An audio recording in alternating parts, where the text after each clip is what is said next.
aprender.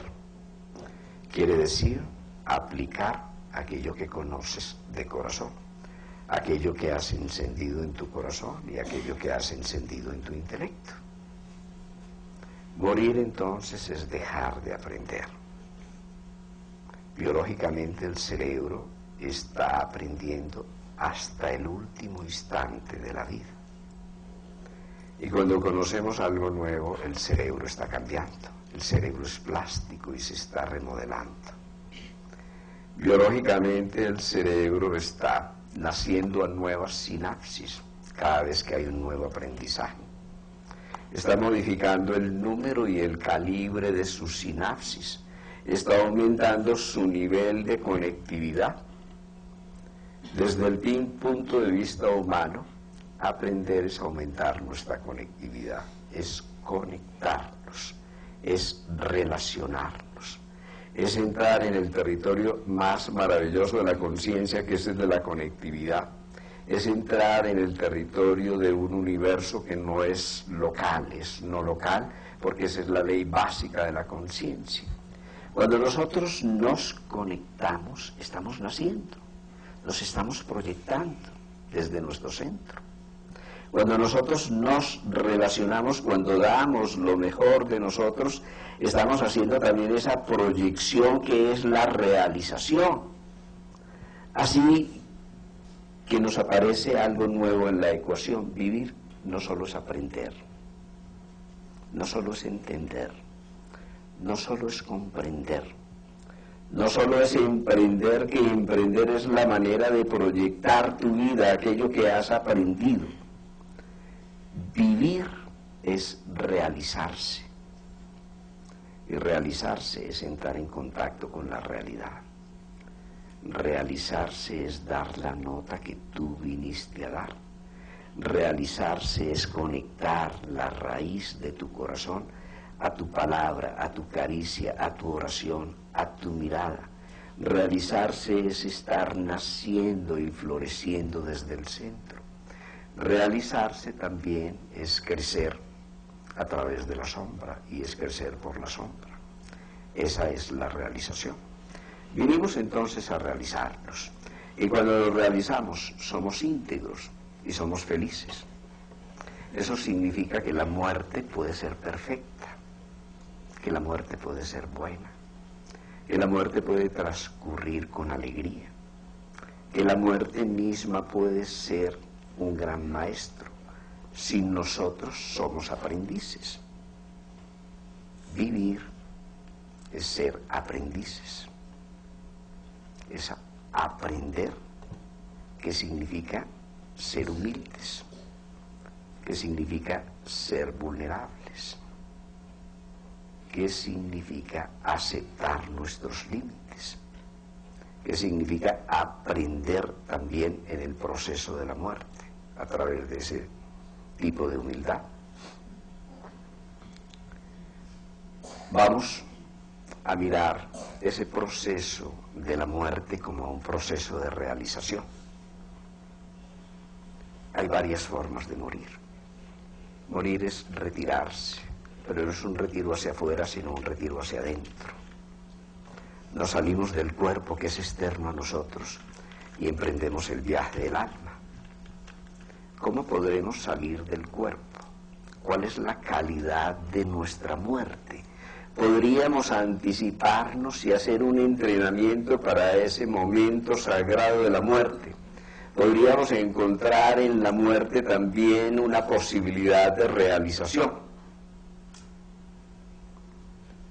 Retrocedemos entonces y decimos que cuando nos morimos se retira la energía del corazón.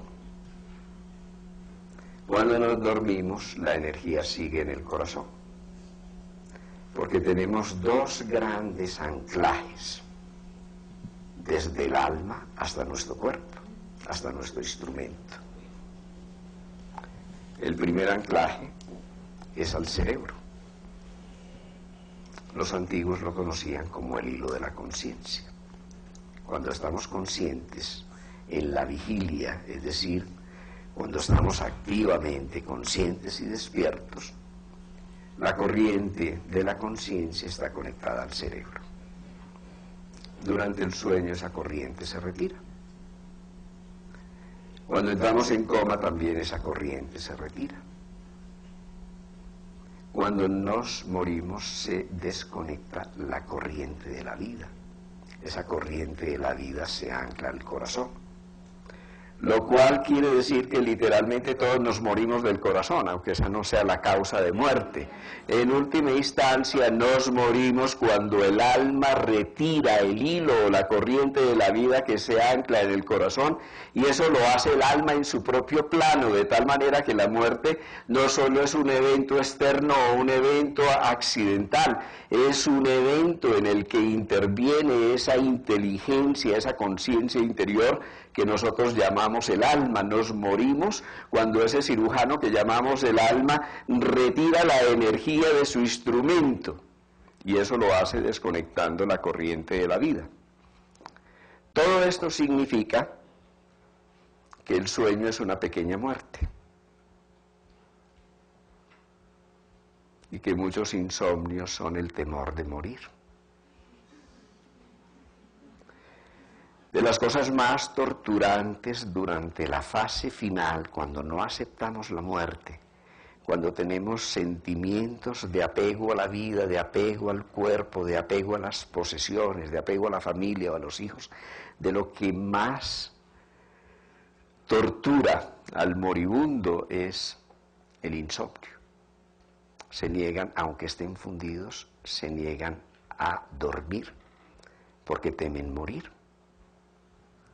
Pero este temor de la muerte, que es el temor de dormir muchas veces, es el gran miedo, es la gran enfermedad. El temor de morir es la madre de todos los temores.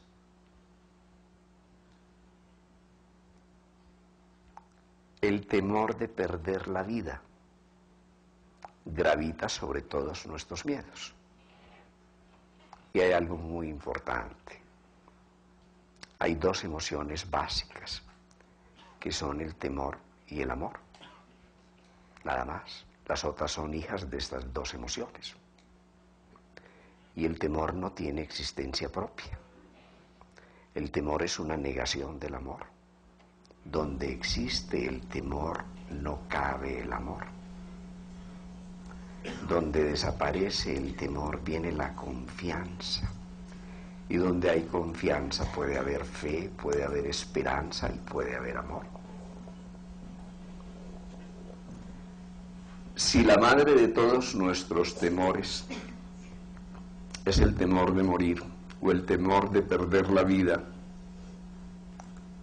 y pudiéramos comprender que la vida no se puede perder, que no se pierde la vida, que desaparece el cuerpo, que desaparecen nuestras relaciones externas, pero que no desaparece la conciencia, ¿en qué quedaría el temor, el terror, el terrorismo, el chantaje, el precio que le ponemos a la vida, la violencia? ¿En qué quedaría todo esto?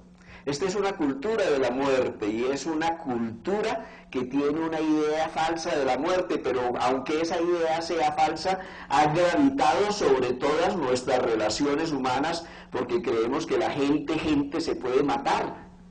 Se mueren las formas humanas, pero los seres humanos no. Tú eres el ser, tú no eres tener el cuerpo, tú vas mucho más allá del cuerpo. Y si nosotros pensáramos que el asesino que mata a un cuerpo desde el punto de vista espiritual se ha suicidado ya 10.000 veces, tal vez tendríamos un código de lectura diferente, porque a este por lo menos se le terminó el cuerpo. Desde el punto de vista de la ley de causa y efecto, lo que se condenó es a morir 1.000, 10.000 veces de una manera lenta y tal vez más torturante en su propia humanidad, su propia evolución, su propia familia y su propio futuro.